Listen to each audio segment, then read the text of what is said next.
Calling the meeting to order, please. Thank you. The TNRD acknowledges that we can connect with many First Nations communities across our vast regional district. And today we're located on the Tecumseh territory, situated within the unceded ancestral lands of the Secwepemc Nation. The TNRD appreciates the partnership that we have with Tecumseh and respect the territory and the land on which we gather today. Any additions or deletions to the agenda? Under new business, okay. I see Greg in the room. Are you going to be doing anything? Okay. Sorry, Chair. I understand there's been a request added to do a quick review of the terms of reference and the mandate of the committee. And so if you want to add that to the agenda, then. Okay, let's add that to the next, between that and, or between minutes and reports, if that's okay. Absolutely. Thank you. Anyone else? Any deletions from the minutes? Can I get a motion to approve the minutes, please? Or the agenda, please? Thank you. Moved by Director Thorpe, seconded by Director Grenier. All those in favor? Thank you. Minutes. Any issues with the minutes? So moved. Thank you. And seconder. Thank you, Director Thorpe. All those in favor? Thank you. We will now move to Corporate Officer Lois and whatever he's doing. Thank you, Chair. My understanding is that there was just a request essentially to go through the terms of reference of this committee, just to, again, a quick review of the role that it has and responsibilities. And so I think Justin has them on the screen if you can bring them up. Just as with the other committees, the meat of what you will be up to is held in Section 2, the mandate.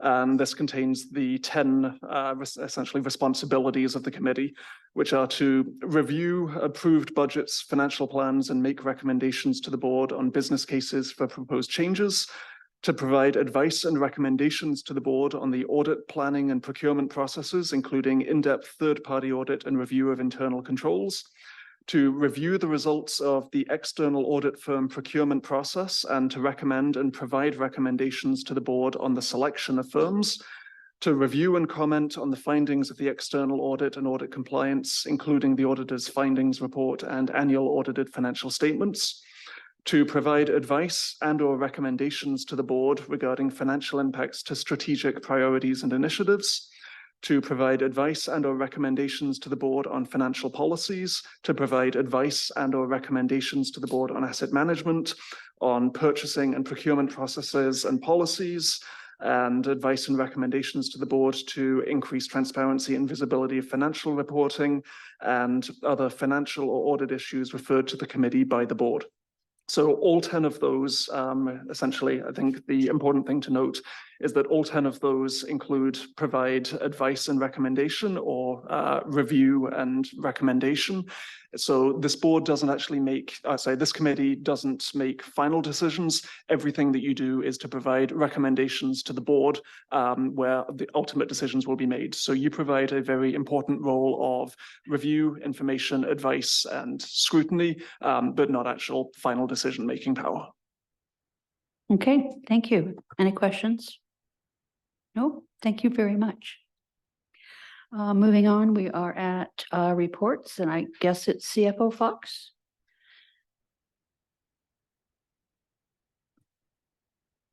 Thank you, Chair Bass, and through to the committee. So we're just going to put up on the screen where we started off in the board budget workshop. And I'm just going to kind of do an opening.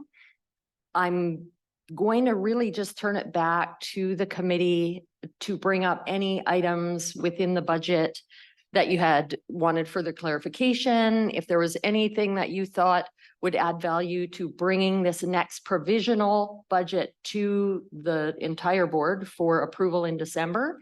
Really, it's to give you guys an opportunity, now that the whole board has seen the budget, to give us some guidance and some recommendations on things that you think that the board would like to see in that provisional rendition that comes forward. So, of course, I don't want to go through the whole thing again with you guys. So I just want to summarize it at this stage and then turn it back over. We can, within some sort of organization, what I'm going to assume is that taxation impacts implication to each of the electoral areas and municipality is really where I know a lot of interest lies on what's happening to your area. So I suspect that some of the things that you want might be clarifying items for you in your area. We also, Jamie and I, or just myself, can meet with you again if you think it's not something that you need to discuss at the whole table and you just really want more information or clarification. So just to make sure that if there are those outstanding items that you guys still feel comfortable, that we would make ourselves available to meet with you and review that kind of stuff. Really what I want to do here with you guys today is bring forward any changes into that provisional budget.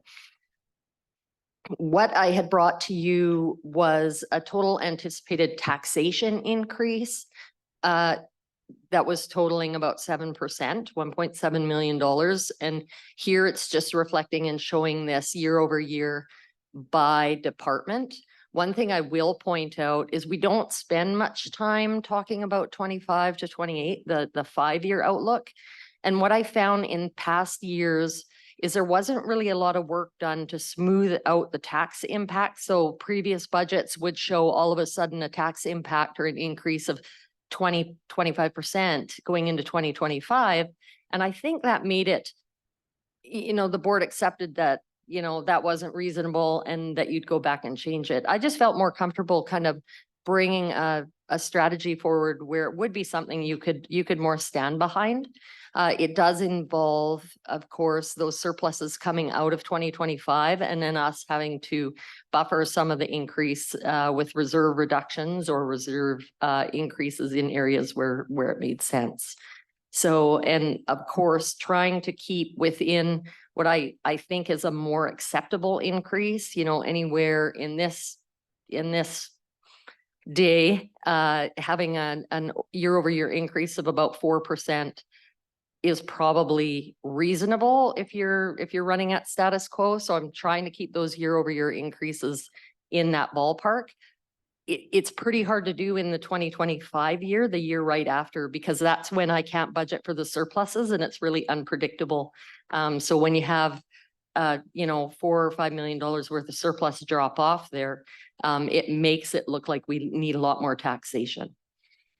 That isn't what has been happening year over year. We usually are able to take care of those changes in the following year, but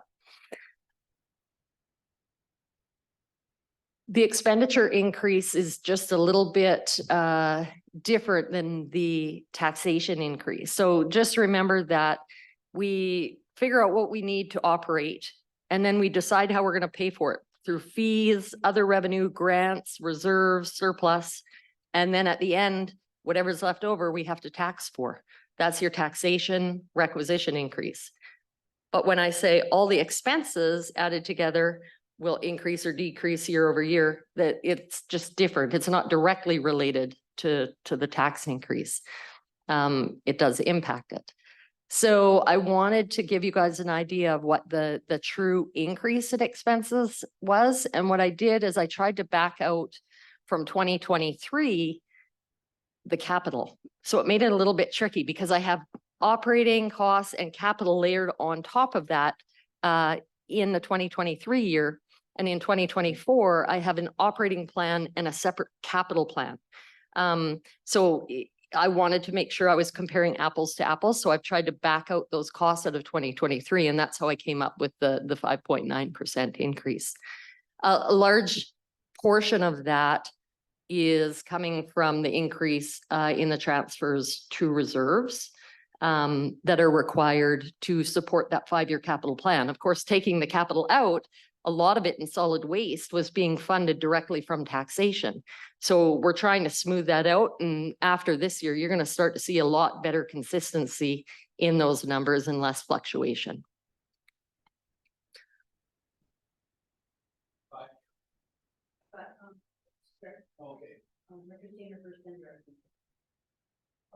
Thank you, Madam Chair.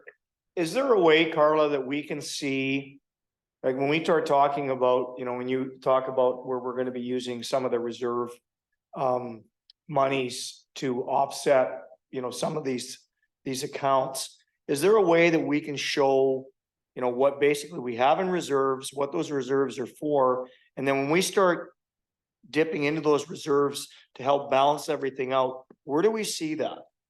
Okay. Like, because again, the public's only really interested in what the impact is to them.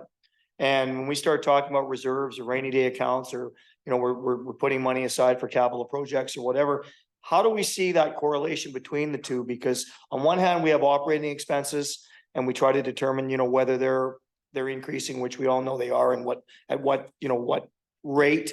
But then at the same time, we're trying to smooth everything over and we start using up some of those reserves. Are they planned? Are they not planned?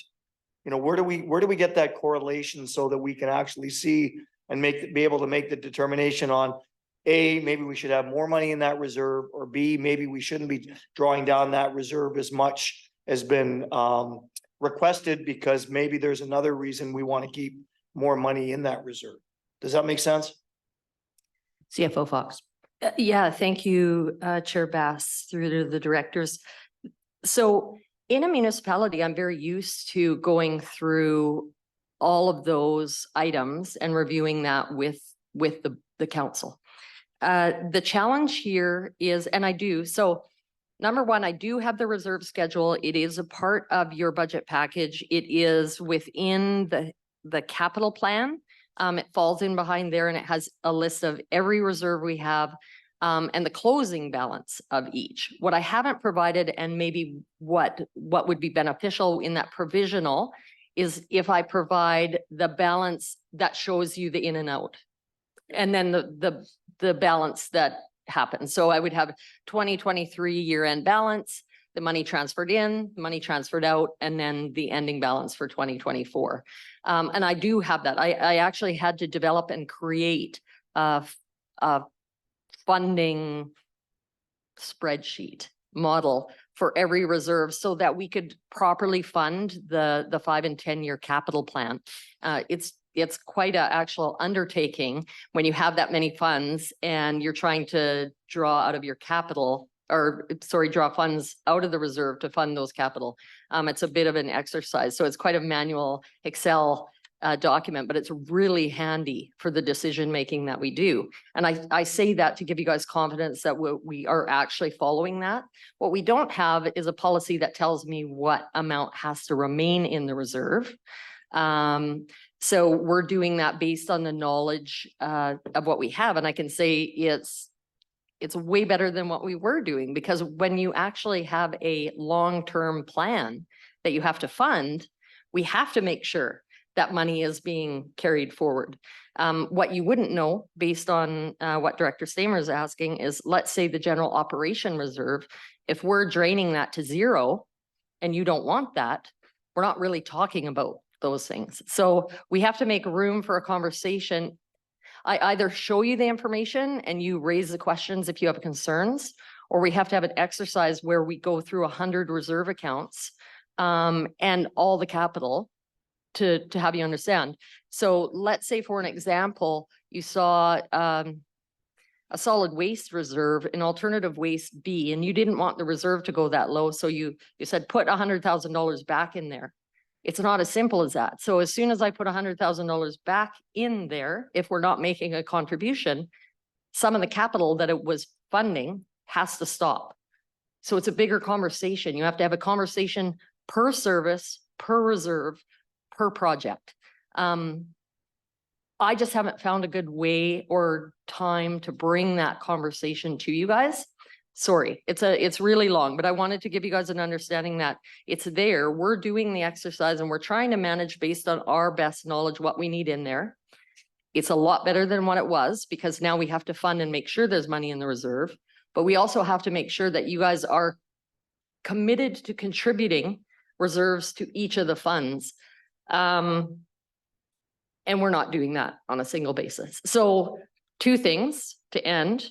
One, I can commit to putting a more detailed schedule for the reserves that shows the in and out. In summary, it's not by project, by reserve. So you would have more of a sense of that. If the committee wanted to have more of an exercise of going through that, we really need to plan that and schedule a fair amount of time to work with the board or the committee on that level of detail. Thank you for that. And if I may, with a supplement, the reason I'm suggesting that, and I agree with you, I would really appreciate that opportunity because from what I can see, I'll give you a perfect example is when we are doing, say, capital projects and we're putting in a 10% contingency fee. Well, from what I can see in the last 12 months, we can take that 10% and throw it out the window. It means nothing. It should probably be 20%. Okay, so a lot of these things are now starting to change, and I can appreciate, as you mentioned about, there's no real set amount that may be going into these reserves.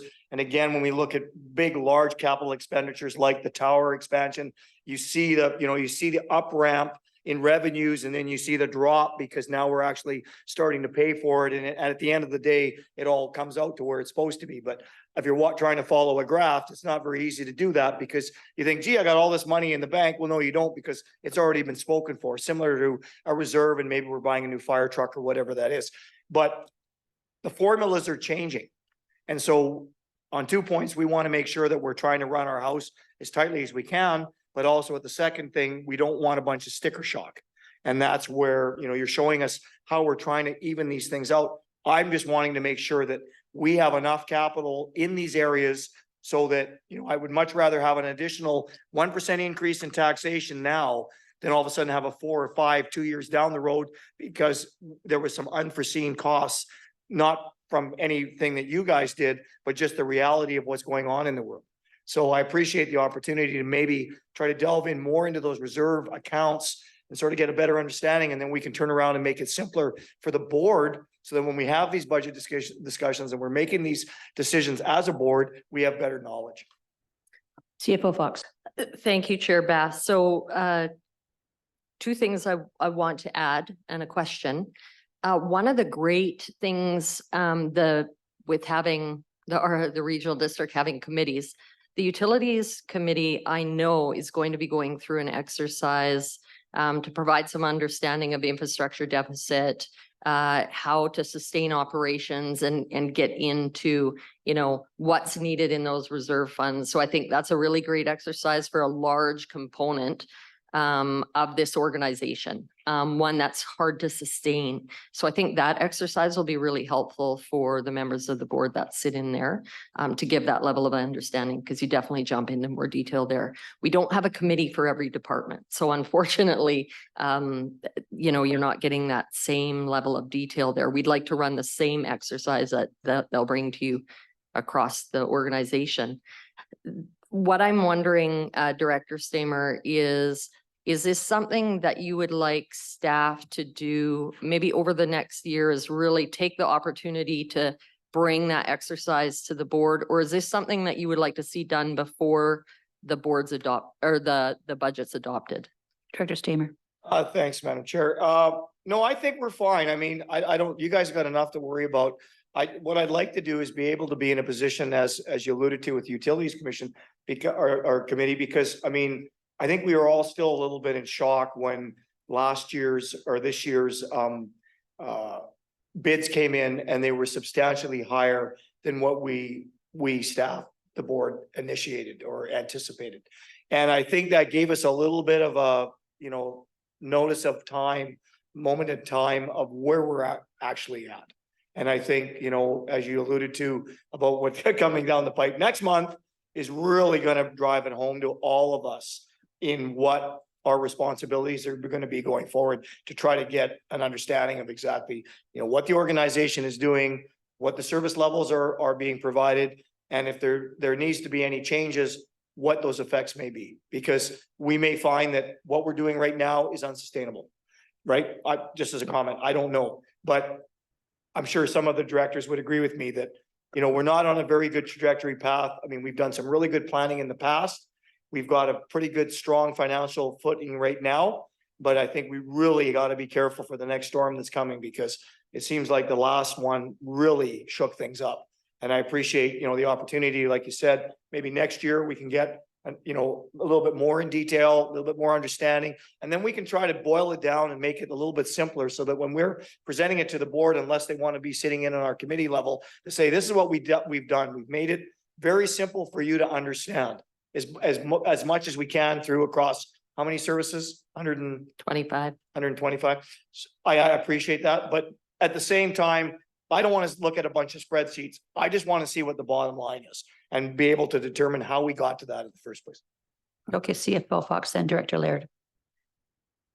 So I appreciate that would be beneficial to go through. It is an exercise that like I said, I'm used to doing. And that gives me some time to come up with a way to present that to you. It also, I think, for the finance committee, gives us some meaning, some direction of something that we could set as achievable targets for our meetings next year.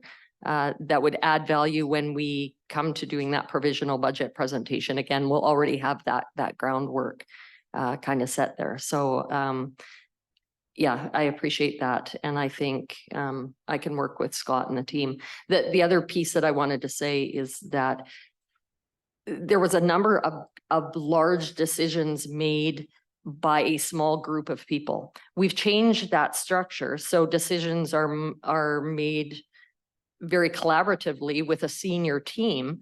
But in that also comes with educating when you have also people that haven't really understood what their reserve balances are or had to fund their capital projects before. There's a whole nother level of conversation I'm having with staff to educate them.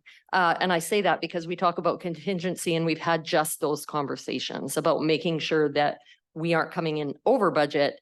And based on the risk and the changes in the environment and economy, we have to look at a contingency that's reasonable, which isn't what the norm was when we did that before. I've worked where there's places they didn't want you even to build in contingency because they thought it was a buffer. It's good for us to do. It's good business, and we're trained to do that in a reasonable manner. Director Laird. Madam Chair, just on your projection there, like you've got 24, 25 but when you look out for the next 3 years, obviously, when you look at the percentage suggested increases, you don't have enough to, like, you've just worked at the 2025, and we haven't done the other 3 years because I can't. Is there a way of being fairly accurate for the next, I guess, the 3 years that the tax increases are so low? CFO Fox. Thank you, Chair. Just for clarification, Director Laird, are we talking, so this is a tax increase schedule. There's an increase reflected year over year from 24 to 28 with 7%, 8%, 5%, 4%, and 3.8 or 4. Is this what you're asking? Yeah, is that fairly accurate as far as the increases in tax? Yeah, so what I would say is that this is our most accurate, reasonable projection. Which I think if I presented this 5-year plan last year, I kind of stuck to the same process they were having. I couldn't have said that because I know in year 25, having a 24% tax increase wasn't reasonable. I think that year over year, this is fairly reasonable. It builds in, any of the negotiated wage increases, which year over year is usually the largest predictable increase.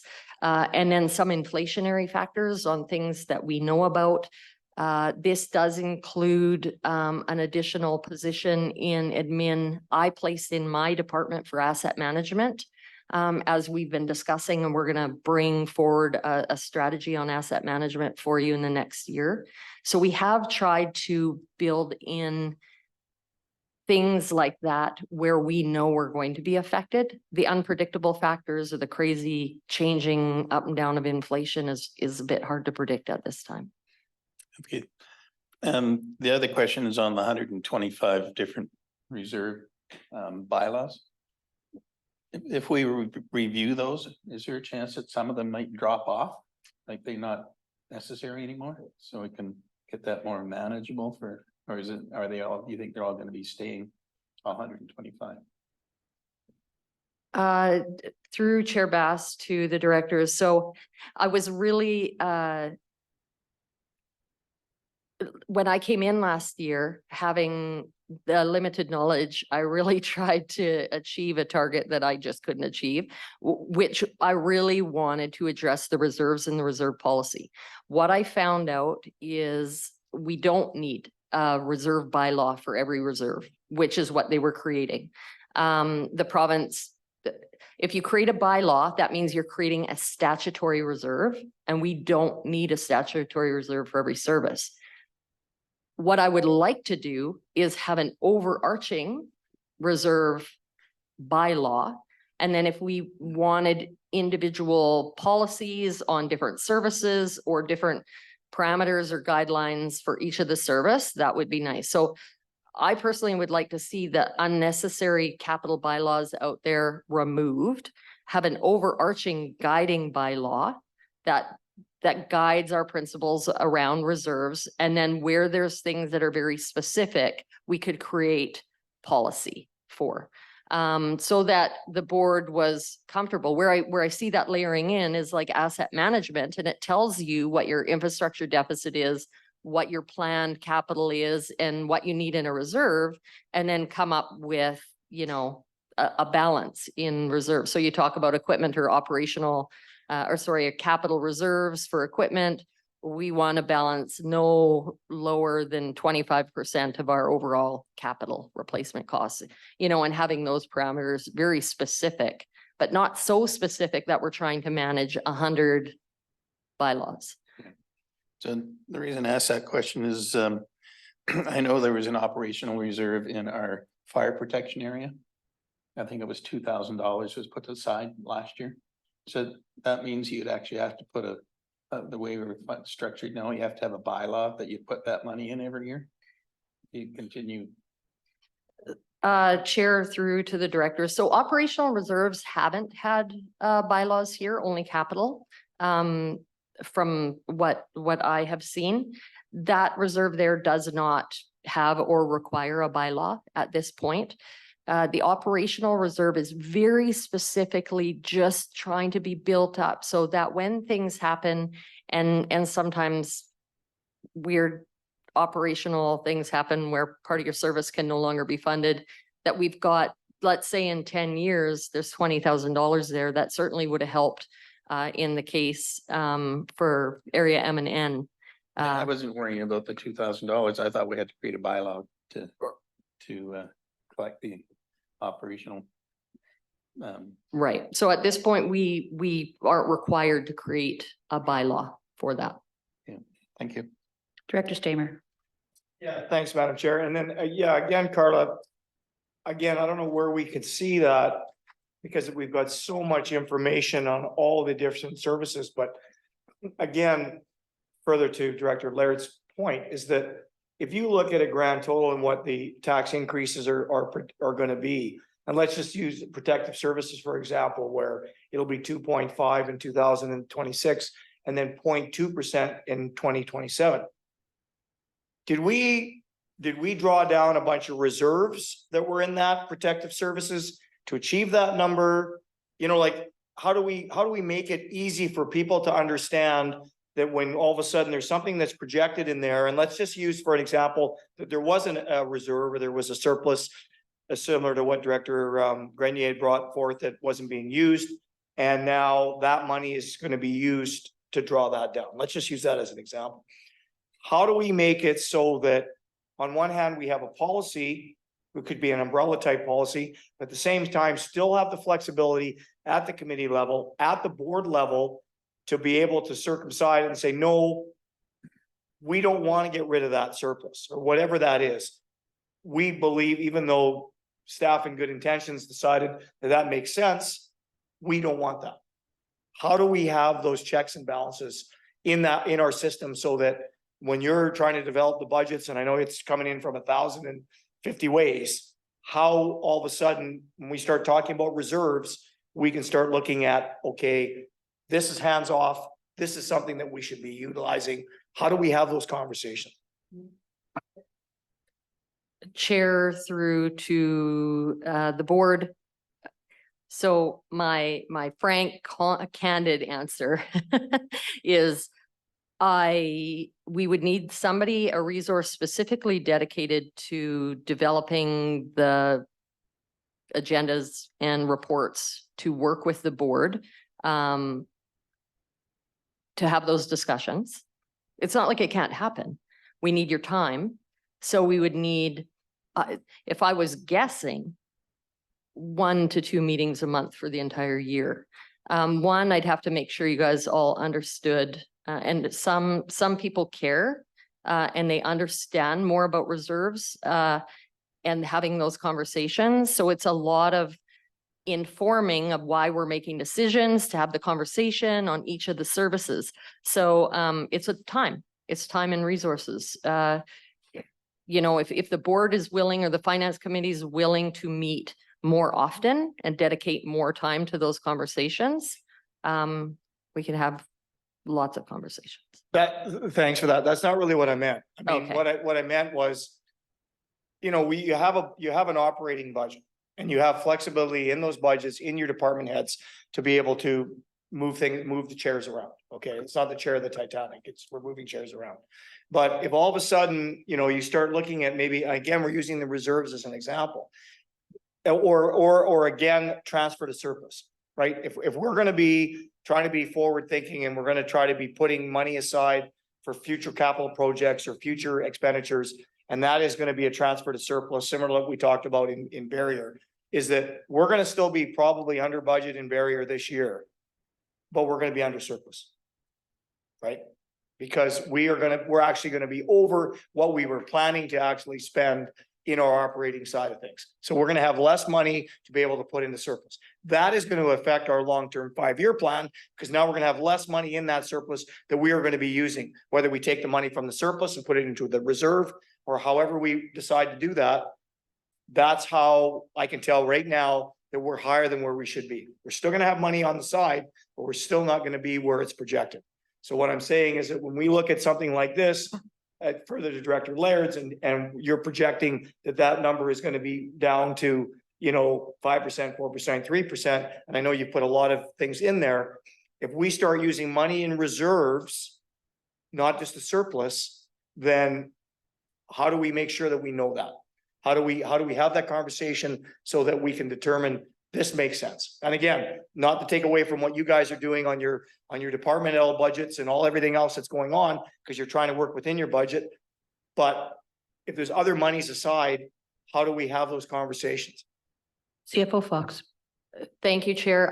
So one of the things I was thinking as you were saying that is one of the ways that we present is focusing on the service in operating. Then we go later and we talk about capital and we talk about reserves. Maybe it's having the conversation or the report presented. Here's the fire department. Here's the cost. Here's the reserve costs. And just having a much more specific conversation. It would require more time, but essentially still not diving into the great detail, but just having that overview and having, maybe there's a fire department budget package with all of that stuff. We have the conversation on that one. Right now, I get a big sense that a majority of the people, the board, want to dive in to talk about their areas and not so much go into the departments. So I've shifted a bit away from that. But there certainly is a case to be made if that's what the board would like to see. It's more of a conversation around what's happening in the departments and then summarizing it up that way. Director Laird, did you have a question? Your mic's on. I was just wondering. No. No? Okay, thank you. Director Grenier. Thank you, Chair. And I want to say again, I appreciate very much the work that's been done to take us even from the last budget. I really appreciated the SWOT analysis. I really appreciated the presentation that we could share, and I have shared on my webpage my area summary, and people are engaging with that. So tremendous strides in the short time that I've been here. And I also want to say that if there's anybody that is concerned about the way something has been said, these questions are all so that we collectively move forward in service excellence. So please don't take them as criticisms. They're not intended to be criticisms. They're intended to be ways that we can better present things or better understand things. So I have circulated, and I'm just wondering, because I don't know, do we have anybody online?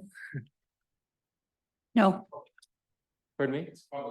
Okay, well, I have, if you're interested, I've got these 2 pages that you could put up on this, on the display. Oh, do you approve that? I'd like to speak to these two I'm just trying to figure out, is this your new business or is this in relation to what she's talking about It's not- now? It's not my new business. Okay, all right. It's about our financial statements.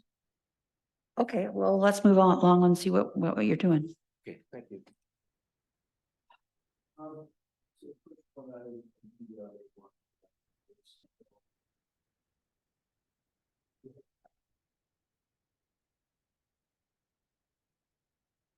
So if I could draw your attention to this page that's titled at the upper left, TNRD Capital Reserves. And hopefully we get that on page. Chair Bass, they're just trying to do it now because we didn't expect it, so they're just trying to get it on this up on the screen here. Okay, that's no problem. Okay. We're actually doing well for time anyhow. There we go. All right, so much like Director Stamer, I was looking to see what was the impact of the capital reserves.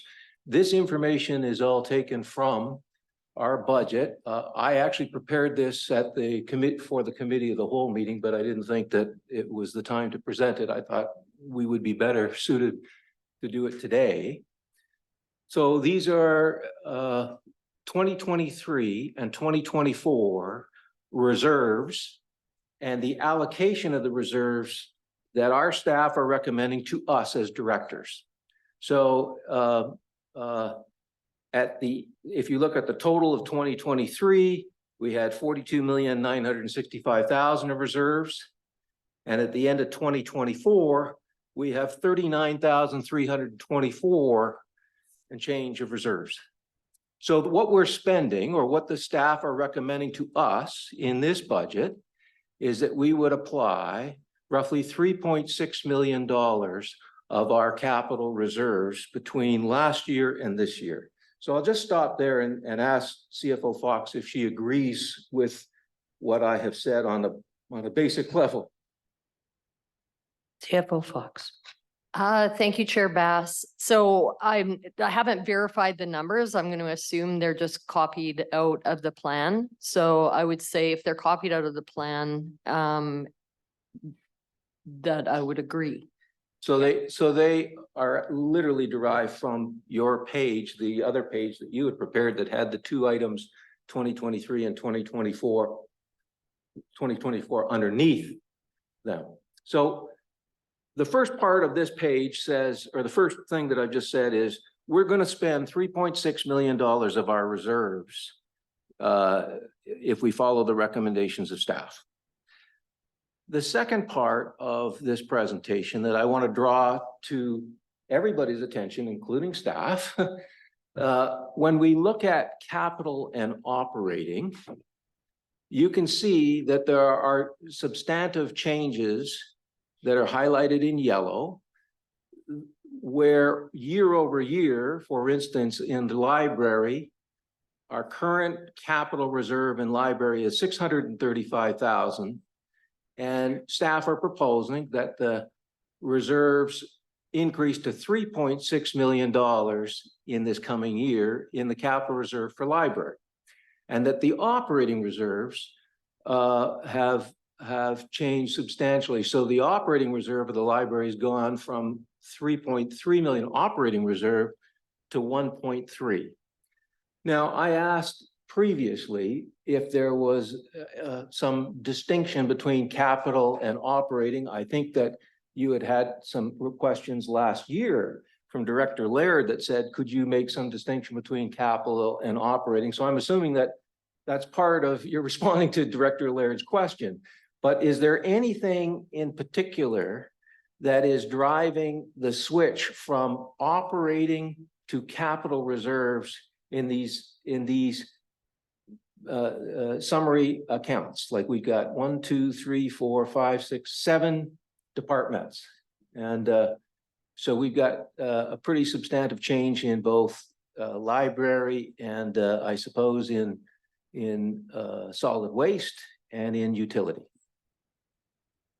CFO Fox.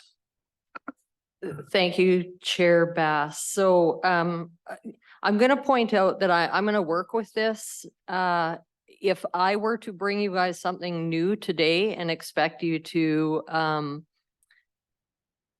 respond on that, it becomes very difficult. It kind of puts me in a vulnerable position when it's not on the agenda. So I just want to point that out. It makes it difficult, but what I do know is that the capital for the library went up because a substantial portion of the capital was being held in the surplus and being carried over from year to year. There were previous motions or direction of the board where that was concerned that we had to look back into to support different libraries like Sun Peaks and South Kamloops. Yeah. And just trying to think on my toes here. So I know there's 3 large capital dollar amounts that are adding and being transferred in 2024. There was also a large amount of one-time funding that was received this year that has to be transferred into the reserve that's not being spent this year for future spending. And then there, pardon me? Yeah, 1.2 or 1. Yeah. And then in addition to that, I have transferred, I made a deliberate transfer from the operating reserve to the capital reserve to make sure that the 5-year capital plan was actually able to be funded. And there was not a good case to keep that kind of money in an operating reserve for the library without fluctuation, where you have development services and the services are fluctuating and you can't predict the revenue. I couldn't make the same case there. So based on that, we shifted those dollars for those accounts. So supplemental. Director Renier. So I think what you're pointing out is that sometimes we get grant funds, for instance, and grant funds would work their way into these reserves. And that I think I just overheard that there's roughly $1 million of grant funds that came in specifically for library, and you dealt with them accordingly. And that's why you might see an increase in one of those balances. So if we think about operating and we think about capital reserves, we can say that a lot of the grant funding that we get is matched to capital projects, and we would expect grants generally to come into capital reserves. And we would expect generally operating reserves to be essentially surpluses from the departments that were collected from the taxpayer on proposed budgets and successive budgets. The operating reserve builds up. So not to put you on a spot at all, but the origin of capital reserves and the origin of operating reserves, I'll say the origin of operating reserves is generally from surplus taxation. And okay, I don't want to, if you've got something to raise, please Yeah, I just want to Chair Bass through to the directors. From my experience, the accumulation of reserve funds are typically deliberate actions of the board to save for future capital.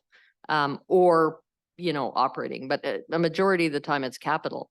It is only my recent experience here at the regional district with the practice that they were holding some of the money for capital in the surplus funds.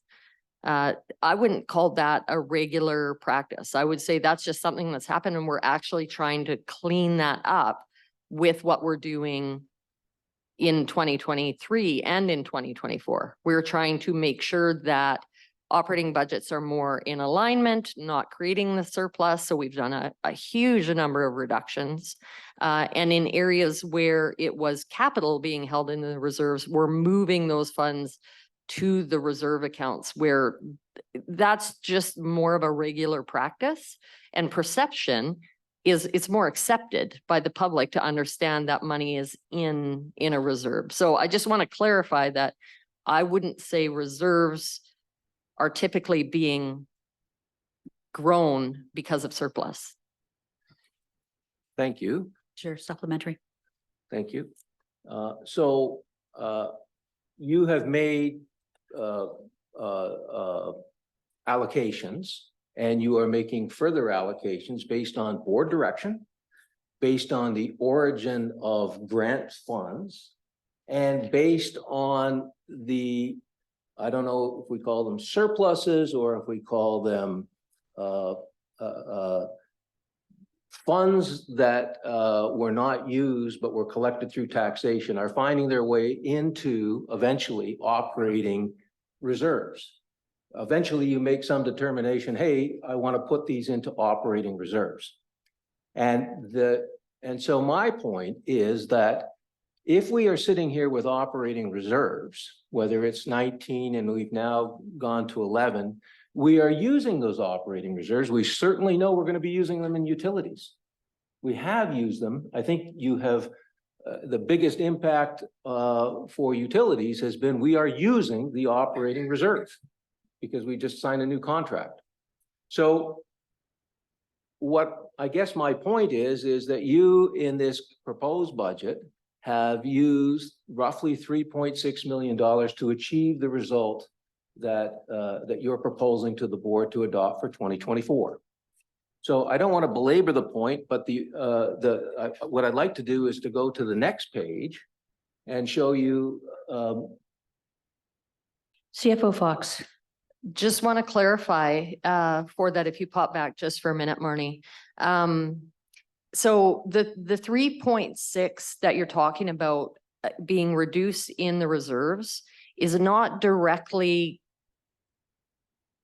going into operations to sustain operations. There is an amount of $1 million going to sustain solid waste, and there is an amount not on the tip of my tongue, maybe about $500,000 going into development services to sustain. So that's the 1.5. The 3.6 is really the net of what's happening in your reserves. So your reserve balance was this, you've added to it, you've taken out, the end result is you've taken out more than you've put in. That's the 3.6. So just want to make sure that 3.6 isn't directly going to fund operations. No, in fact, the 3.6 is, are we referring to the yellow 3.6? Well, I was referring to the total in your variance. Oh, okay, fair enough. Because I was Sure. assuming that's what you were referring to. Well, yes, in general terms, yes, the 3.6. So we have you've made an allocation but in the library thing, but I don't want to belabor the library thing. I want to go to the next presentation because it ties into what this page is. And as you can see, because I haven't rounded to the nearest million, as I had suggested, it's difficult to read on the screen, and I've given everybody a piece of paper, but essentially on the left-hand side, ranked in by the 2024 provisional budget, you can see the different areas of the TNRD.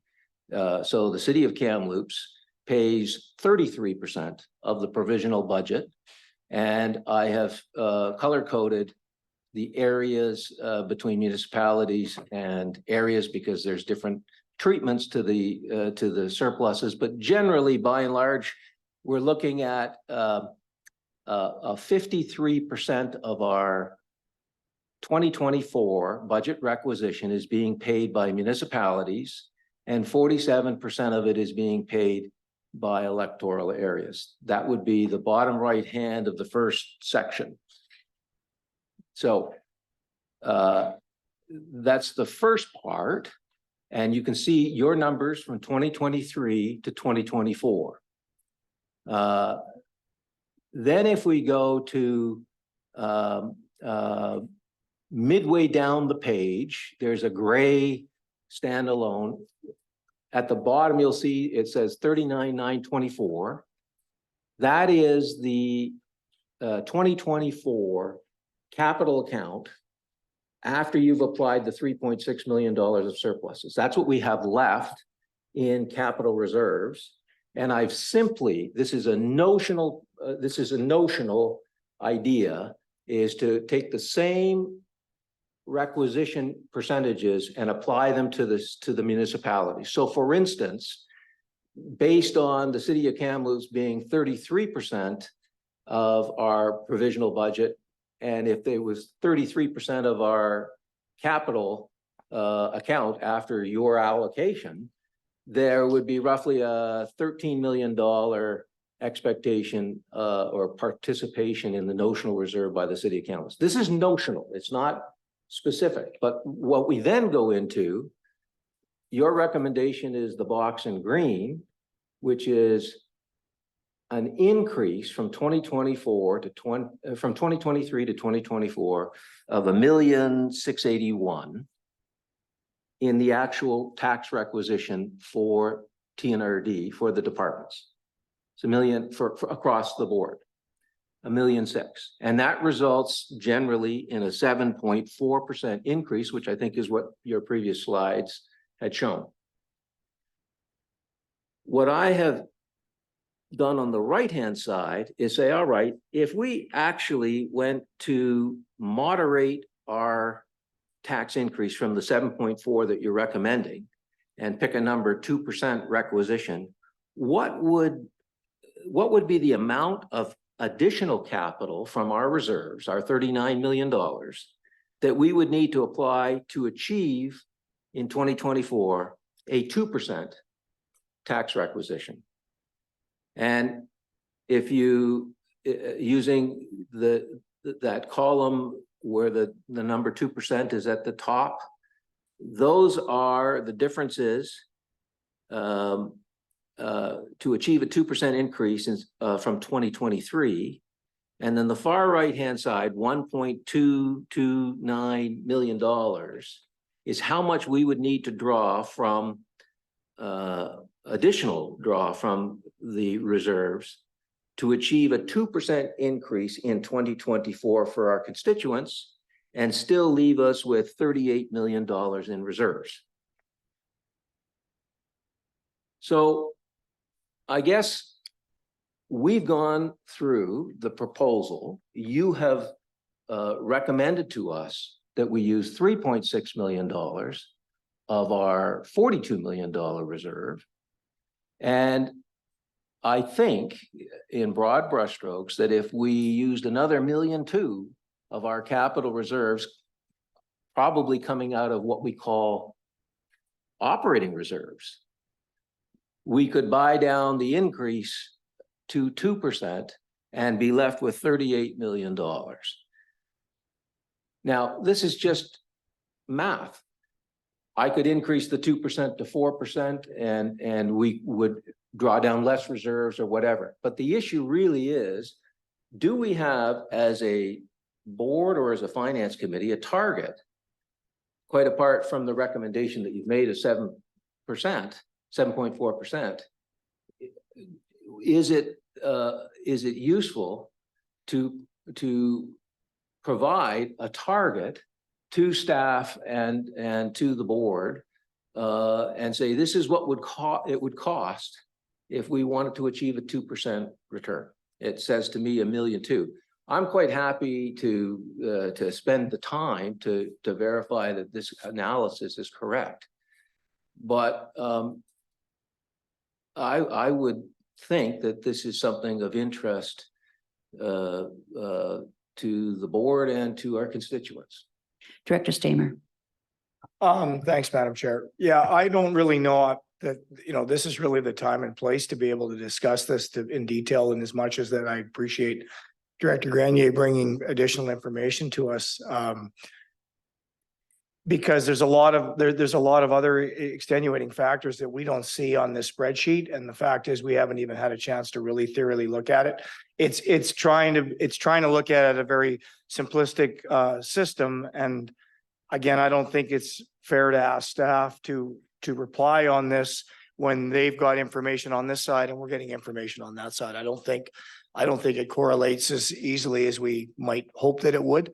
I don't think it's fair that we're even having this conversation at this point. I think this information should have been brought to staff and us and then had a chance to boil over it and not just try to comment it. Quite frankly, I don't think it's quite fair. Anyone else? Director Laird. Thank you, Madam Chair. That's one thing that I've always struggled with is I was the mayor of Merritt for 6 years. And every year I would ask staff to bring forward the budget that we're looking at here, same as what we do. We asked staff to present a budget. And I would consistently ask, most of the time it came in about 10% more, like in tax increase. And I would always ask, could staff not go back through and see somewhere in their budgets where they could decrease the amount of money being asked for? Whether it's not doing a project for a while, letting your system work through so you don't get these, a 7% increase is going to be difficult to sell to our, that we're going to have to let our constituents know about. So I'm in favor of what's been presented here. What it has done is it's given us some thought to look at and see whether or not we could actually accomplish a lower tax increase, looking at all the different budgets and not penalize our constituents by having projects or being able to use some reserves to make it more affordable. Everybody is looking at more money. It doesn't matter what facet we're in the economy, everything it keeps going up. And same with the taxes. It's a 7% increase, and it just keeps going 7%. But I can't remember exactly what it was. I think I was a 6-point-some% last year. And now I'm asking for another 6-point-some-odd% from our taxpayers in my area. So that, and I realize everything's increasing, but I think we have to be smarter on what we're looking at and making sure that we're keeping the taxpayers in mind when we look at our overall budget. So that was just my comments. Thank you. Director Thorpe, then me, and then CEO Hildebrand. Quite frankly, I think there's too many things, and I hate this word, behind the scenes that are not seen on this simplistic look at things. I think if we're looking at a 7% increase this year, we're being totally reasonable, given where things are at in terms of inflation, in terms of cost of living. We're already pulling into the reserves to try and ease the burden for taxpayers. My concern is if things keep increasing year over year, we have a surplus, but it goes down fast. And we can't take into account some things that are going to happen, like inflation or just the way costs of any kind of supplies. We just had a conversation with Director Stamer where he talked about the difference in how it cost $20,000 to do a well a number of years ago, and now it's $750,000. I think we have to be prudent and we have to plan for the future. And I think staff is doing an excellent job of that. And we need to give them a bit of rein to do what we pay them to do, to be quite blunt. Thank you. I'm going to skip me and go to CEO Hildebrand. Thank you, Chair, to the committee. Just some comments. I appreciate all the comments that have been made, and I can certainly understand the perspective. I guess some of the difficulties that so from an expense standpoint, we went through every department, and Carla can probably share the information or the numbers, and we cut every department, we cut expenses as best we could. We came to we didn't come in with fluff, we came in with what we thought was doable. And then just to respond to Director Laird's question about projects, what projects? Like if we cancel a water plant upgrade, or it impacts so many different things, that just doesn't change the 7%. It perhaps only changes 3 electoral areas. It's so complex that it's hard to just pick one project and say, we're going to just not do this year, because in a municipality, you can do that and it impacts the bottom line immediately. But when we have 125 services that all have different taxpayers that pay for different things, that's a really tough ask, because I can guarantee 27 board members are not going to agree on what projects to cut to reduce the tax levels. It's going to be really hard to do. So we just need to, if that's the discussion that we want to have, then we just need to propose it and see if the board agrees. Like I hear what you're saying. 7% is a tough pill to swallow, but it's a really tough task. So then, are you making a motion, Director Grenier? I would like to eventually, but I don't want to preclude the discussion. On what you presented? I would like to suggest that this presentation doesn't change one iota what staff are recommending in the departments. This isn't a cut your departments more. This is saying, all right, you've done the best job you can and you've come to 7.4%. And like Director Laird says, we're putting increases on increases on increases. So what can we do? Well, we can go to that reserve account. It's $38 million if we take $1.2 million to make it 2% to our taxpayers, and we're still left with $38 million. So I think that the board would be very interested. If my numbers prove accurate, if the staff had the time, I totally acknowledge that this is being presented today. That's what the purpose of this committee is to hash this out. And if Director Fox has had a chance to look at this and say, yeah, we agree that if you take $1,229,000 of the surplus, you can achieve a 2% tax requisition for TNRD constituents in 2024. I would like to make some kind of a motion from the Finance Committee, if there's some unanimity about that, that we look at that so that we could achieve something less than 7.4 on the back of what we approved last year. Something like that I would like to make a motion about. Okay, I have a couple of questions for CFO Fox or CAO Hildebrand. What's the practicality of being able to do this, given that it is almost the end of the year? Thank you, Chair Bass. I have no comment. I can't even intake what I'm seeing to understand it. I don't know that there's an appreciation that I actually have a code of ethics and I have 25 years of experience. And when I present you with a 200-page budget, I spend months working with a team to make sure the numbers I'm putting in front of you is accurate before I actually give it to you. And I read it over. So I don't intake information this way. I apologize.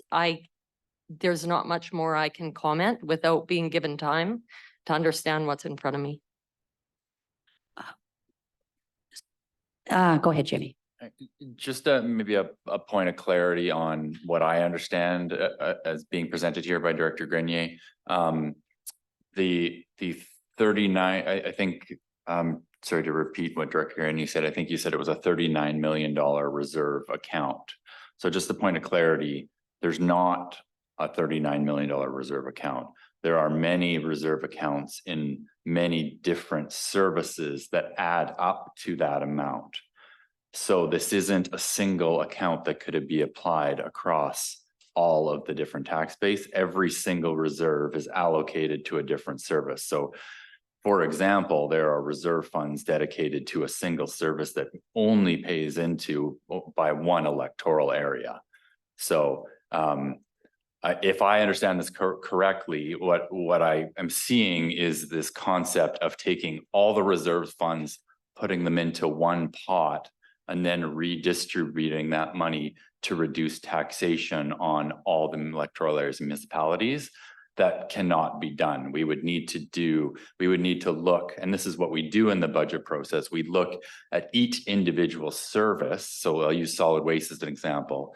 When we looked at solid waste, we did the whole process and what CA Hildebrand said, went through it knowing that we were already going to be in a position of proposing a large tax increase, looked for those cuts that we could make to the existing budget, then looked at the reserve fund dedicated to that service only, and then made a decision how much to allocate from the reserve to offset taxation. So that's and using that as an example, I think that's a discussion that could take place. Is right now I think it's 1.5 that's offsetting taxation. That could be increased to 2 million, and that would lessen the impact. That wouldn't lessen any impact on the city of Kamloops because they don't pay into solid waste. They would pay the same amount. So the way we look at reserves is not this process because it isn't a single reserve fund. We go through it service by service and look at the reserve that's there and make a decision whether or not to use it to offset taxation, which is a rare case. And as I think was clear in our committee of the whole meeting, is that because of the significant tax impact, we're recommending it in these, the two main service areas, we're recommending it in solid waste and in planning. CFO Fox. Thank you, Chair Bass, to the directors. We also have a 10-year capital and reserve schedule. And the minute I take something out of the capital plan or add to the capital plan, it affects the reserve schedule. So if I take money out of the reserve schedule, then we have to have the separate conversation on that individual item in that individual service to remove a project. So we do that's what we've spent since September or August doing, is having those conversations to make those choices and decisions. So if I go and I remove $25,000 out of Loon Lake, because that's their portion, or maybe it's 5,000, all of a sudden in the schedule, 3 years down the way, I'm in the red, and I've got to fix that because I have to present you with a 5-year funded plan. So it's a domino effect. It's not as simple as that. And if you want to introduce a new way of us building off of, we should probably do that in advance of 4 months' work. Director Grundy, then CAO Hildebrand. Thank you, Chair, and thank you for the explanation of the challenges from this very simplistic presentation. If we could just go back to the previous page for a moment. You'll see development services for 2024 operating. So is development services one of those services that all areas, whether they're municipalities or whether they're regional districts, do we share equally in development services? CFO Fox. Thank you, Chair, through to the board. So the city of Kamloops does not contribute to that service. I'm not sure if there's any other that are out of there, but my understanding is all but the city of Kamloops. So all but the city of Kamloops. And where would the city of Kamloops participate? Well, Chair, through to the directors, the easier way to look at that information is through the city of Kamloops in the taxation section, where it shows all the services that they pay into, but essentially anything that's considered regional. However, there is a select few services that they do themselves that they don't pay into: solid waste, E911, Right. Development services. So my proposition would be, if we were interested in pursuing this investigation, call it, is that all but the city of Kamloops participate in development services. Development services operating surplus is $2,567,000. And if I look at the schedule that I prepared, the amount necessary to achieve the 2% number, the global number that I've been talking about, which is 1.229, 520 of it would be the city of Kamloops. So roughly $750,000 would be everybody but the city of Kamloops. So in broad brushstrokes, would it make any sense to achieve a 2% increase in 2024 to take $700,000 roughly out of that $2.567 million development services surplus and find another $500,000 that the city of Kamloops does participate in so that it's fair, so that we could achieve $1,229,000 buy down and get a 2% tax increase for next year? We have somehow in our collective control $39.3 million of reserves. That's after you've applied 3.6 to achieve all the wonderful things that your departments have looked at and squeezed, and without impacting any of that initiative, we're simply drawing down on reserves to achieve a 2% increase for our constituents. I'm going to go to CAO Hildebrand, then Director Stamer. Thank you, Chair. I believe my comment has been already addressed when Jamie was speaking. If you could just pop back to that. The only comment I wanted to make on the other page was just referring to Director Grenier's comments. So, in the presentation, if you look at area M and you kind of follow it all the way across, it looks like there's what the proposal or the math is about. We need to find $42,789 in reserves to I'm not sure if there would even be a reserve is my point. Is that what I'm understanding? So if you go all the way across, yeah. Right, 40. These are no. Totally, I understand, yeah. There's $42,000 for area M, 520 for the city of Kamloops that we've been speaking about. Yeah, we have to find available operating surplus, something that we could all agree is available out of that. What we have is $11 million of operating surplus in 2024.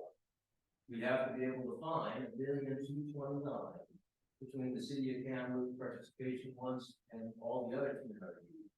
And I'm saying that's worth looking at. That would be using 10% of our operating reserves probably. Of our operating, not all of our reserves in 29, just 10% of our operating reserves would get us a 2% increase without changing a nickel of what staff have been proposing in terms of departmental expenditure. Director Stamer. Thank you, Madam Chair. I'm having a hard time trying to even understand some of this because as Mr. Vieira has pointed out, a lot of these reserves are not thrown into the collective basket. And even the idea that the notional interest of surplus is just a number. It doesn't mean anything to me because it may not even exist because of other contributing factors or non-contributing factors to those surpluses or reserves. So basically what I'm hearing is that is to achieve a 2% increase instead of a 7% increase, we would be asking staff to go back and carve up everything else that we can carve up in the meantime. That's what I'm hearing. And I'm not going to support that. I would rather have more clarity on where staff has made these cuts, which we talked about in our previous meeting at the COW. We talked about looking at reserves and specifically how these reserves are being created, how these reserves are operating, where we're going to be going forward in our 5-year plan in maybe tapping into some of those reserves. We look at capital projects with grants that may or may not be coming. So we may have extra money on the side that if all of a sudden there's a 50-50, 80-20, whatever the split is, we can have additional funds available for those application, for those projects, because we do have extra money set aside. So to me, this just sort of throws everything to the side of all the other good work that we've got when we look at a 5-year capital plan, we look at 10-year plans, because now everything is skewed because instead of the way it was originally set up, it's trying to be boiled down on a very simplistic way. And I don't necessarily believe that some of these numbers actually exist, because again, back to that nominal surplus, that may not be the case. There may not actually be that percentage or that amount for that particular municipality or area, because it doesn't really exist that way. So I'm sorry, but I'm not going to be supporting a 2% increase, because right now we're looking at a recommendation from staff around 7%. Can we fine tune it? Yes, I believe we might be able to, but I'm certainly not going to throw it out and try to do something with this. Director Laird. Thank you, Madam Chair. I think we're too late in the 2024 budget year. It's very difficult to go through and start doing, making such suggested changes. But I think with the discussion we've had, we do realize that we have to look at our different reserves, exactly what Carla has suggested. And I'm more than prepared to spend the time to do that. I think most of the board members that are here now are prepared to do that. And then until we actually can go through and see where the reserves are and if they're required anymore or not, because you have 125 of them. And I think that's the direction we need to go in, is like I say, when I used to ask for what I expected for an increase in taxes, it was at the start of the budget, not at the end. And we didn't give any direction this year, unfortunately. We can do that as a finance committee if we want to. Say, we're work on a 5% or 4% tax increase. And it's a lot easier to do it that way. It's pretty hard to take it all the way back and start again for 2024. But it sounds like we have the opportunity to look at all those different aspects that can understand their reserve funds and see what they needed for. Anyone else want to speak? And CFO Fox and then Director Thorpe. Have Director Thorpe go first and then I'll. Director Thorpe. Yeah, I'm not in favor of this either. I'm looking at it again, let's say simplistic terms. Let's look at Area P. Area P wants to do some major works in Pritchard. If we're looking, they're going to basically clear out, I think, a lot of their reserves to do that. Does that now mean that we cannot do the water system or do the sewage system in Area P because we're going to have a 2%? I've got residents in Wallachine that are looking for a new reservoir. And if we have to take money, then does that mean that that gets pushed further down the line? I think that residents might be more willing to swallow a higher percentage than to be told that, sorry, that's just going down the line because we only wanted to raise your taxes 2% as opposed to 7% so that we can actually make this happen for you, because we are here to service our constituents. And if that means that we, in order to service those constituents and meet their needs, that we have to increase their taxes, then that's the way it is. I don't think by, keeping their taxes really, really low and then not doing the services that we are elected to provide, that we're doing them any favors. Just my opinion. CFO Fox. Thank you, Chair Bass, to the directors. So I fully anticipate when I bring a budget to the board at a certain amount, here is very tricky focusing on the global tax increase, because your increases are very, very specific to your own areas and what services you have in them. I take for an example, electoral area I, the regional service total is about 197. The common service total, which means less people pay into, is 342,000. And then there's unique services, which total, close to $60,000. The interests are very much spread out. It's not a one size fits all kind of a cut. It's very elaborate, the process we go through. I would rather, if we brought the budget to the board and the entire board said, no, 7% is too high. And, we can only stomach a 3% increase. You allow the operational staff who understand the intricacies of each of their budgets in each of their areas. They are the experts to decide how to capture those savings. Right now, how far deep we're into a 10-year capital plan and attaching the reserve funds to that's not an easy exercise. If we go into next year and you say, look, we really want to focus on 5%. We want you to do this exercise with the reserves, and we work on that. By the time we're getting into drafting a budget starting in August and September, we're doing that based on the direction of focusing in on those targets. It's very hard because there's a limited understanding on that side of all the work that's going in on this side to make those decisions. If you think about the service, and this is where when I'm presenting it to you, I'm presenting to you, here's your menu of services, and you look at that menu and you say, this costs too much. And then we meet with you 3 times individually to explain why the costs are high. And if you don't like it, opt out of the service or change a service, or we got to come up with something different in the service. That's why we go and look at your menu of services and really hone in on each of those services and make sure you understand what's changing. The regional ones are more, ominous to everybody has a piece of those. And of course, there's lots of administration. So usually when that's going up, we have to focus on why that is. There is a large increase due to transfers into reserves this year to fund the capital that, as far as I can tell, there's no intentional reserve contribution schedule that we follow. I'd like to have that based on our needs on a long-term asset management plan. So I don't want to seem to you guys that if you guys came back and you made a motion and you want the board to support a reduction to 3%, that's your prerogative. But trying to direct us where to pick that out of becomes very complicated. That's been 4 months of work to get there.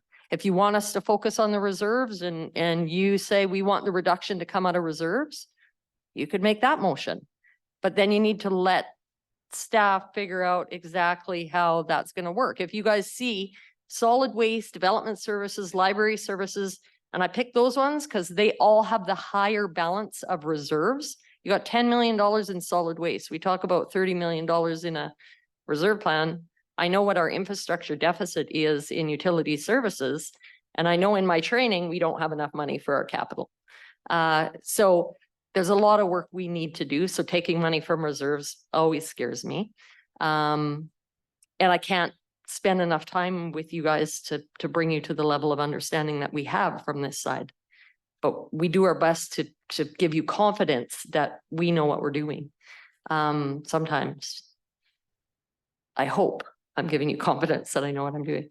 But I rely heavily on a team of people. It's not just me making those decisions. Anyway, I'm starting to ramble now. I just want you guys to know that there is a method for reduction. I just would like you to pick less on individual areas and try and do that. But remember, you have a list of services. If you don't like what you're paying, you've got to dive into that. And yes, I get regionally, maybe you want to go after development services surplus or reserves because you don't believe that they should be there. Well, that's your prerogative. And then make a motion to the board and we'll use more surplus. Those are, and it seems kind of flippant, but those are the pieces of direction that I need from you to bring you lower numbers. Because right now we've cut all the services to what I think as far as they can handle. Director, we're getting to close. Sorry, just the one last piece. One last thing. Is okay, then Director. Sorry, Chair Bass, the reserve, the surplus piece, we can't just simply take the surplus now and do something else with it. We develop a budget of expenses and it's funded a certain way. Those surpluses are already being used and allocated in what we've done in 2024. If you want that to change, that changes the structure of the entire budget. So it's not that it can't be done. We just need a lot more time to change that strategy. My apology. I think you took a breath and I thought you were stopping. Director Grandy to close. Thank you, Chair, and thank you for that explanation. I'm not proposing that any department change what they've recommended and what they've worked through. I think that that would be a disincentive, having gone through the SWOT analysis and all the hard work. You guys have said this is how much we need to run each of these departments. I'm not looking to the department to achieve the 2% number. I'm looking to our bank account, which is complicated, but we have $39 million of reserves. And I have heard, well, we don't want to go to the Loon Lake one, and we don't want to go to, we've got 120 of these silos. The one silo that I think is available, that is generally used by everybody apparently except the city of Kamloops, is the development services one. I'm just saying, hey, there's a development services. That contingency has to be only spent in development services. I've heard that on and on again. We can't move that development service $2.5 million into utilities. I'd love to do that. We can't. So what are we going to do with $2.567 million in development services in the future? Do we have any plans with it? If we don't, why don't we use it by reducing one time the development services cost to all of our TNRD constituents to give them a 2% tax increase, while at the same time finding a purpose, i.e. give the money back to the taxpayer on a contingency that we don't have any specific plan on. And I'm picking on development services. I'm only picking on it because I think that with the exception of the city of Kamloops, we can all equally participate in that. I get the complication. But if it is not too much difficulty to find out of these 6 operating reserves, $1.29 million, if it's not too complicated, I think the board would be interested in that opportunity to consider buying it down with no impact to our staff. Yes, sir. That would be $1.2 million that we wouldn't have for the 5-year plan. But do you think our constituents are worried about that, or are they worried about meeting budget next year? That's my last pitch about it, Chair. If So are you there's prepared- are you- interest, Are you going to make a motion? I would be happy to make a motion. Okay, because that's the only way to accomplish what you Sure. want. It is. So what would your motion be? My motion would be to ask staff to look at the $39 million of capital reserves to see if they would recommend 1.229 or whatever the number is to achieve a 2% increase next year instead of the 7.4%. I would ask staff to look at that and bring a report back. Moved by Director Grenier. Is there a seconder? Second by Director Laird. Discussion on the motion. I guess my question is, there's only, we're almost to the 1st of December, the budget has to be presented and approved in early January, and then it's finally approved just before for the provincial government deadlines. And I do think that it would be very difficult to make those changes now. I support what we're looking at, but I don't think we could make those changes and have all the board understand exactly what we're looking at. I really think the motion is one that we need to look at, and but I'm going to support the motion just so it goes on and it gets on the finance minutes so that it's there for us to discuss at any time. So I think we need to reword the motion that the Finance Committee would recommend this to the board. Yes, I just wanted to check that to begin with. Was that what you guys were yakking there about? That's what we were just discussing. Yeah, Chair. I had caught that. So I just wanted to see if there was a seconder. Any other discussion on the motion?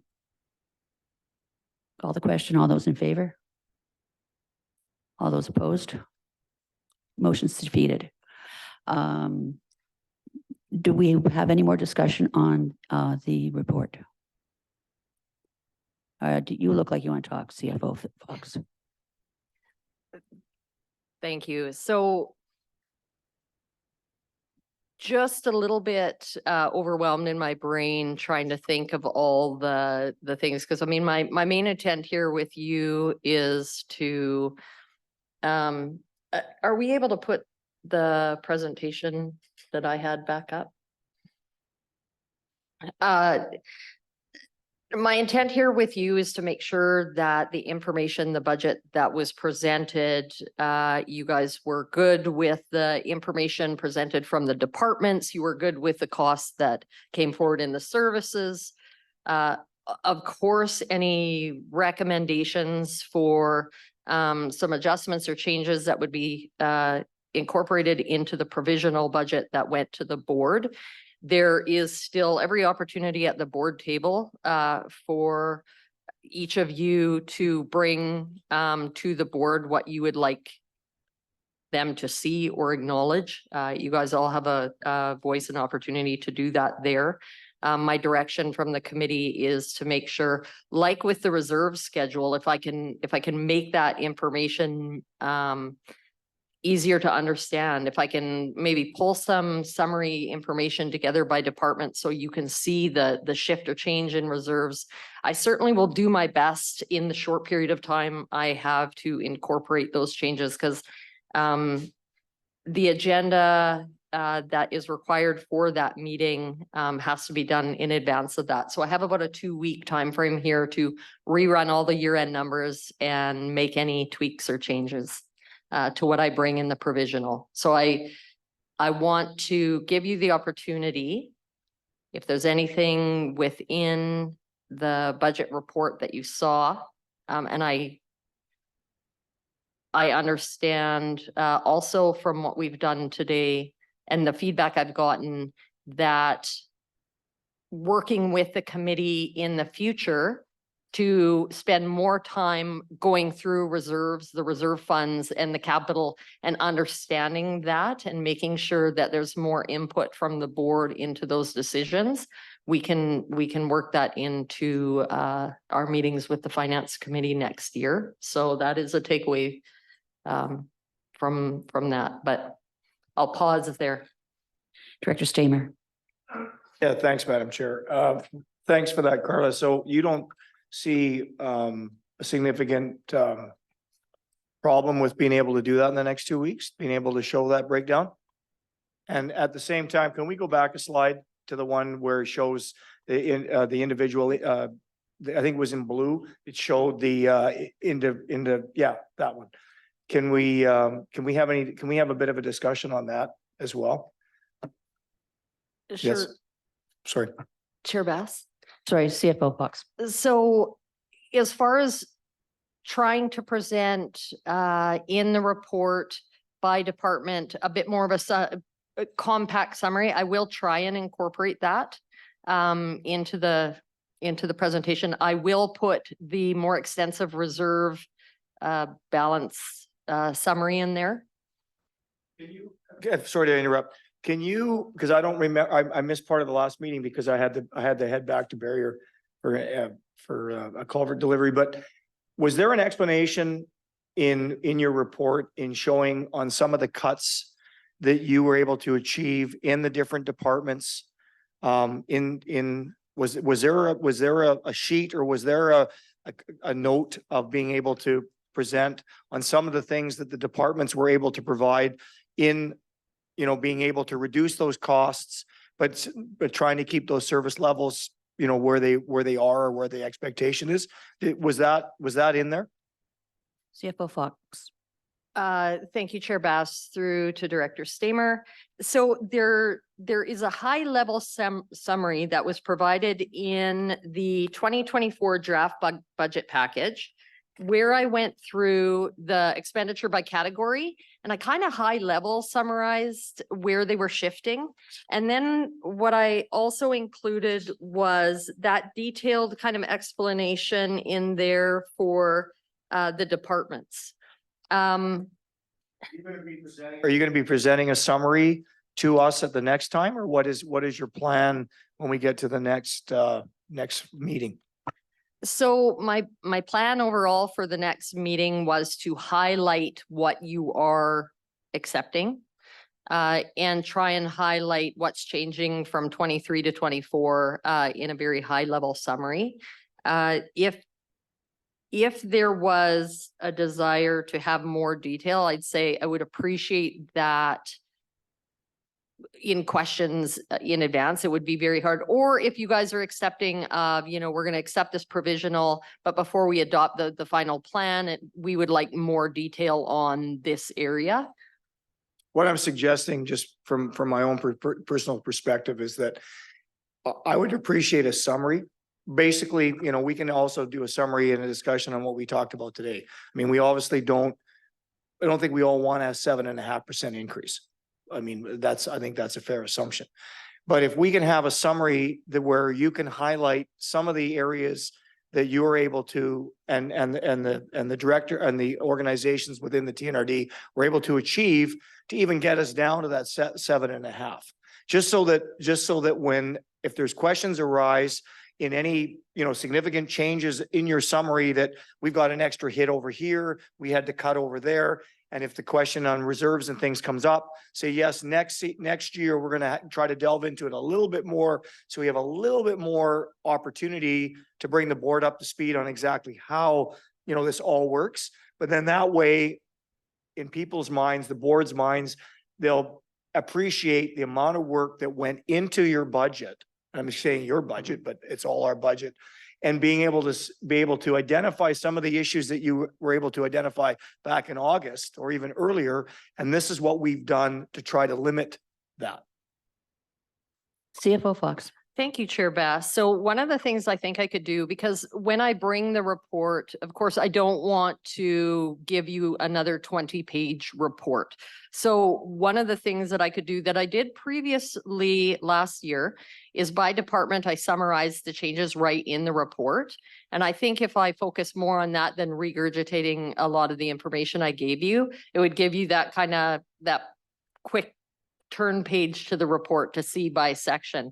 For an example, in the financial package, in the section that says revenue and expenses by department change explained, there's really good information in here as such. So let's say development services. We made a $47,000 reduction in vehicle costs. We did a $230,000 reduction to business support wages. We did 35% reduction of IT, $35,000 reduction of IT expenses. We've reduced contractor costs and administrative services by $50,000. In the library, we reduced wages by $418,000. That information is in the package. So that kind of stuff I can pull right into the report and really just focus on highlighting the change explanation. If I may, sorry not to belabor it, but if I may, that would further Director Granier's suggestion is that there may be opportunities to bring the board up to speed, is that there may be opportunities in the 2025 budget to do part of what Director Granier's suggestion is basically blow up a part of the reserve in the development services that maybe be able to reduce the overall tax burden in that next following fiscal year. Then we'd have a little bit better understanding of what's going on in those departments and where we can and where we can't. And at the same time, we also can have another discussion on the capital 5 and 10-year plans in those. So we have a better appreciation of what those reserves are for, how we're trying to build it to whatever we're trying to build, and then gives us a better appreciation of, what our grant asks are going to be like, what the expectations are going to be. Does that make sense? So basically, you're going to sort of summarize the package.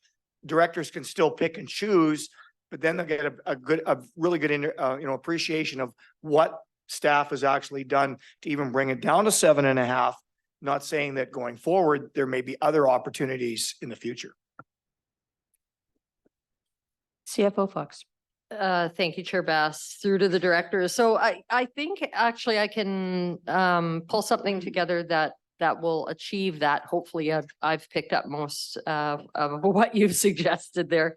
And I think it's just re-summarizing it and presenting it in a way that better focuses in on those items. The other addition that I wanted to say is that actually really supports the direction staff is trying to work on next year with a full complement of finance staff, and hopefully, more than 30%, right now have 30% of people that have been here more than a year. Once I get those ones training up to speed, that will free a little bit more time up for me to focus on those newer initiatives that had to be postponed over this year, which was the reserve and surplus. So I think it's a good focus, and I think staff could support that. I just want to ask a question first of Greg. Do you want me to have that reconfirming done verbally? Yes, please, Chair. My apologies. I should note, all members, under the procedure bylaw, we are required to list in minutes the members who voted against all motions. And under the BC law, we are also required to record as voting in favour anyone who doesn't indicate either which way. So if we could just list those who were opposed to the Grenier motion, then we would deeply appreciate that to make sure that everyone agrees before the minutes are produced. Yeah, my apology. As I said in the email, I slipped back into when we never recorded votes at all. So then let's go through everybody so they can just confirm how they voted. Director Grenier voted in the favor. Director Laird voted in favor. Director Thorpe voted against. Director Stamer voted against. Yes, and I voted against. That work for you now? Thank you. I'm very sorry about that. Governance wonk should have thought better. CL Hildebrand. Thank you. Just a quick comment to Director Stamers. We also, Colton and staff are watching this meeting, of course, and he wanted to also remind us that on our website, we do have a specific page on budget 2024 with all the information that Carla's talking about in a much easier to read format. So please take a look at that. And I wanted to mention that in case we have public watching as well. Any other discussion on the report? Okie dokie. Thank you for the report, CFO Fox. New business, any new business? Director Grenier. Thank you, Chair. I would like to report that I had tried to educate myself about surpluses and surplus policies. I reached out to Silga and asked them if they had anything they could provide me with that I was quite prepared to share with anybody that is interested about surplus policies and reserve policies.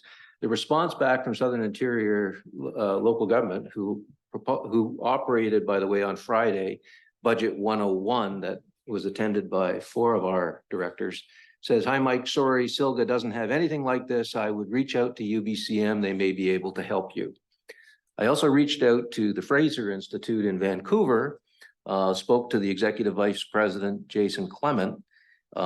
He said, "We don't really deal with municipal level budgets. We deal more with federal and provincial." But he suggested that I speak to the U of T Institute for Municipal Government and Finance. So I did that. I spoke to Dr. Enid Slack and had a brief conversation with Dr. Slack, who has put me on to a fellow doctor in the University of Calgary. And that conversation hasn't taken place yet, but Dr. Ilmos Tassoni apparently is an expert in municipal finance and specifically municipal budgeting. So if there's anything that comes of that, I'd be happy to share that with the board and with staff.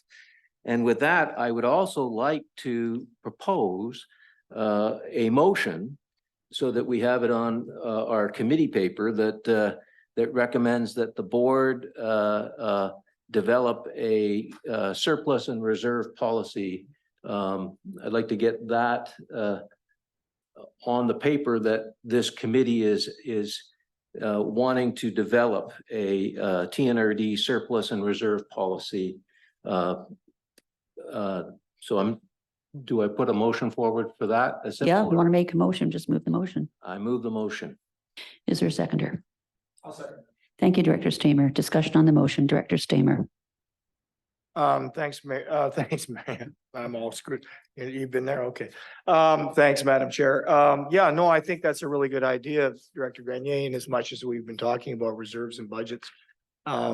So, yeah, I'm interested to hear what we have to say. I think, Director or CFO Fox has alluded to, you know, some of the challenges in the way that our reserves are set up in the TNRD, and I look forward to the discussions going forward on that. Any other discussion on the motion? No? Do either of the administrators have anything they want to add before I call for the question? You're both good? Just checking. Okay, calling the question. All those in favor? Any opposed? Carried unanimously. Thank you very much. Any other new business? Director Stamer. Thank you, Madam Chair. Just wanted to make a comment. I appreciate, you know, the information that Director Grenier brought forward to this committee. And I think going forward, if we're going to have those opportunities where we're going to be looking at, you know, financial type stuff, I would think that this should almost be like a notice of motion, in as much as that this information should probably be presented to staff ahead of time, and then the same as with us. So we'd actually have an opportunity to look at it. If there was something that was, say, an error, not suggesting there was in yours, but say I did it, then staff would have an opportunity to maybe point that out, and then we could discuss that at the next committee meeting. So again, I appreciate, you know, what you put into this report, trying to boil it down to a fairly simplistic presentation, because I like to try to boil it down, keep it simple, stupid. But at the same time, I think going forward, because there's so much involved in our financial statements and everything else, I think it's only fair if any of us want to bring that type of information forward, other than, you know, looking at something like this and asking CFO Fox, if you adjusted that increase by 2%, as we talked about, you do have the ability to do that, which I appreciate, because then we can do it in real time. There's something that we want to present. I would appreciate that maybe we do it like a notice of motion, present it to staff. Staff gets an opportunity to look at it. And if we have to make a special meeting after the fact between our meetings because we want to talk about it sooner, then that's at the discretion of the chair. Thank you. Thank you very much. Any other new business? Okay, I have a question. Is the next Finance Committee meeting on December 14? I thought it was. I may not be able to be here. I have a meeting conflict, and the other one, sorry to say, takes precedence over you guys. So will that cause, Greg, will that cause a problem when there will only be 4 people here? Will in terms of voting, do you think, okay, CAO Hildebrand. Thank you. That was this microphone is, can everyone hear me okay? We had talked about that, and that one is just the day after. That's the 14th. That's the day, it's the actual morning before the actual budget will come to the board for the provisional. So why are we doing it? that's our question, is maybe we don't need it, but I wanted to make sure that the committee makes that decision. CFO Fox. I think in the past, the way that it was set up is things went to the finance committee and then it went to the board, and we didn't have this meeting that we added in November. I would prefer to keep the finance committee meeting the way that we're doing it now in November, because it really supports the process that we're following. We go to the board with the budget, we talk to the finance committee about what we've seen and what changes, and then we bring our changes, and it gives us that time. Preparing an agenda for the committee as well as trying to do the budget at the same time is complex. Plus, I'm also doing the hospital district. So if you guys are amenable to moving that one, it actually would be appreciated from my perspective. Is everybody okay with that? Okie doke. Thank you very much. Okay, then I guess we just need a motion to adjourn. So moved. Thank you. We're adjourned.